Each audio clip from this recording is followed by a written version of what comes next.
Sun Risers Hyderabad మ్యాచ్లు జరిగేటప్పుడు owner Kavya Maran చాలా వైరల్ అవుతూ ఉంటారు. గేమ్ కోసం ఆమె పడే టెన్షన్ మ్యాచ్లో అందరూ ఫీల్ అయ్యేలా చేస్తుంటారు.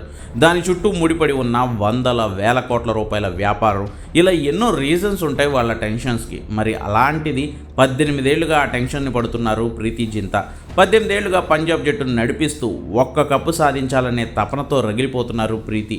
వాస్తవానికి లోకల్ ప్లేయర్లను ఎక్కువగా ప్రమోట్ చేసి వాళ్ళకంటూ ఓ క్రికెటింగ్ కెరీర్ను ఏర్పరచడంలో పంజాబ్ ముందు నుంచి కీలక పాత్ర పోషిస్తోంది. ఈ ఏడాది కూడా చూడండి, ఏ జట్టు ఆడించినట్లుగా 6 అన్క్యాప్డ్ ప్లేయర్లతో అద్భుతాలు సృష్టిస్తోంది పంజాబ్.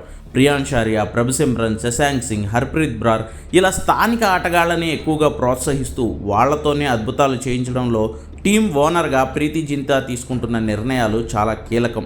తన సహచర యజమానులైన నెస్వాడియా, మోహిత్ బర్మన్ల నుంచి ప్రీతి జట్టు యాజమాన్యం విషయాల్లో చాలా తలనొప్పులు, కోర్టు కేసులను ఎదుర్కొంటున్నారు.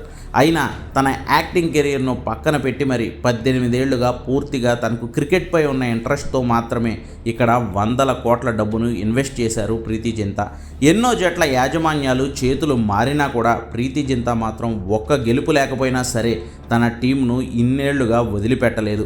మరి ఈరోజు శ్రేయస్ అయ్యర్ నేతృత్వంలోని పంజాబ్ టీం తొలిసారిగా కప్పుని సాధించి ప్రీతి 18 ఏళ్ల కలను తీరుస్తారేమో చూడాలి.